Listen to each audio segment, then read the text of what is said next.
Hello, dear guests, dear pilots. Welcome to the studio event, 9 p.m. from the second day of the World Championship of F3F here, 2018 at Rügen. I welcome to the studio Ralf Decker, member of the jury. Hello, Ralf. Hello, nice to meet you. Hello, Ralf. Nice to have you here too.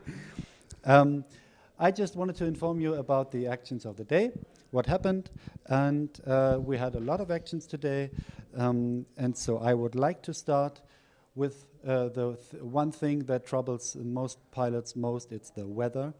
That was the main issue of the day. We had very nice conditions again for a holiday trip.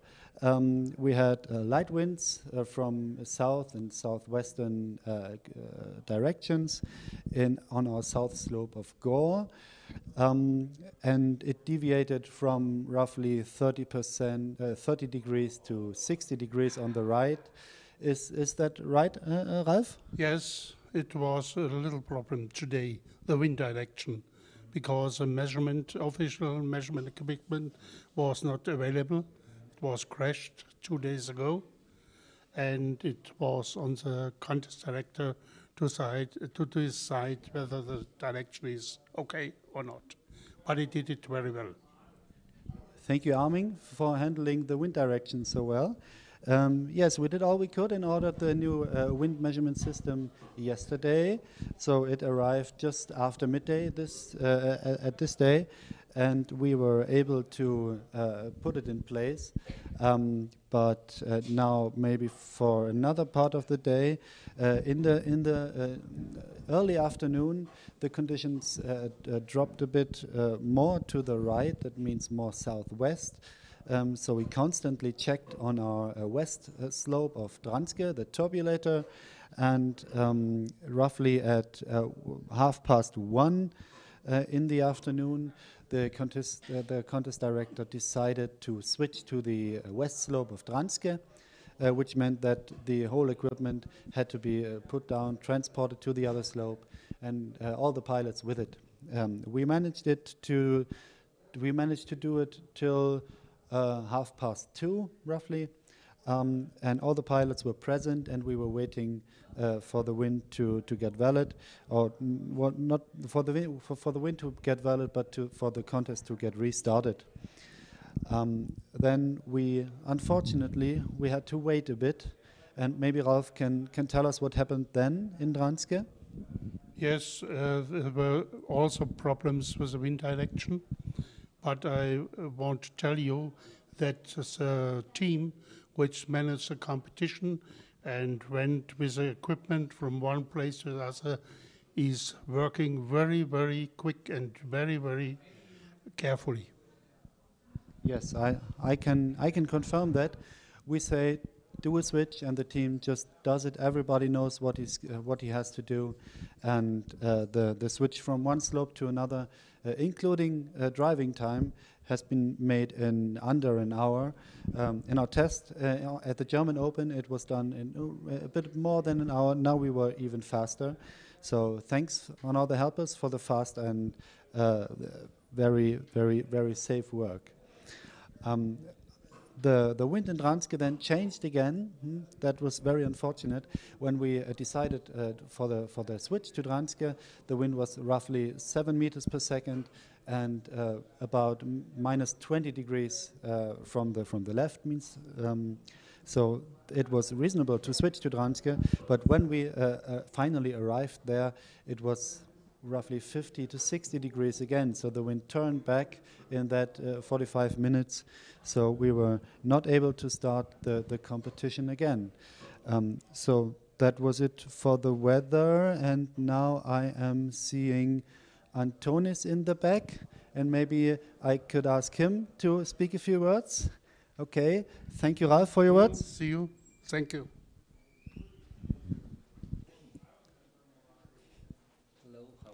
Hello, Antonis. Nice to have you here. Yes, thank you. Thank you. For the ones who don't know, Antonis Papadopoulos, he is our CM president, and he is the head of our jury here at the event, and does tremendous work here so far. Thank you, Antonis, for that. Maybe you can have a word about the weather conditions, and were there any protests or something? Yes, the weather conditions normally, since we are a sport and this sport is happening outdoors, always we have to rely on the weather conditions. And you know, when we have rules, sometimes someone is interpreting the rules in this way, some other is interpreting the rules in another way. So why? According to the FAI rules, we have the jury who is controlling the whole event. We are checking, we're checking the rules, and if there are different opinions, someone can submit a protest, and the jury is treating the protest according to the rules, and that happened actually today. But this is not something bad, because everybody has the right, to has his own opinion, and that actually happened today, and we solved the problem, and tomorrow we will going to announce officially the report of the jury regarding the protest, and the competition will go on normally as the way it started. That's good to know, Antonis. Yes. Thank you for your words about that. And now we would like to have a video of one of the runs today, which was from Lukas Gaubatz, and I think it should start about right now. Thank you, Antonis, for this, and see you in the next days. Yes, thank you. And it's a pleasure and an honor for me to be here. Thank you. So now we should have Lukas in the back flying. And we can say something about the position chart and the movement in the ranking today. There was a switch in the leading position during the continuing of the event from round 4 to round 5. We managed to fly half a round of two groups of round 6 today. So that is not in the official ranking today. And there was a switch on the top from Philip. No, Philip is still first, as I see. Well, okay. So there's Philip and the flight from Lukas in the back. As you can see, one of the fastest flights of the day. But the third position has been changed. Now on rank 3 is Radovan Pluch from Czech Republic. He made a very good flight today, and I think he's very happy to be in the top 3 now. And you can see the results in the evening in the F3X vault that Tim Trevor is so kind to support us with here. He is here too. Maybe we can have him for an interview in the next days too. And so we have a very quick connection to that. That's very good. So the top 10 now look like this. 2 Austrian pilots on the top, Philipp Stary and Lukas Gaubatz. Radovan Pluch on rank 3, Sebastian Lahn on rank 4, and Daniel Wojtowski on rank 5.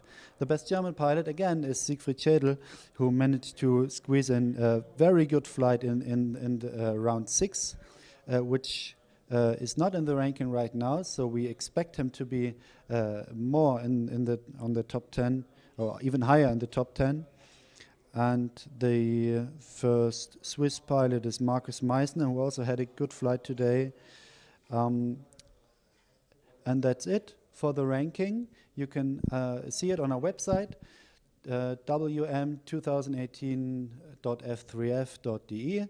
There you can find the links to our YouTube live channel, to the F3X Vault, and of course our dynamic live ranking and live timing system over the day.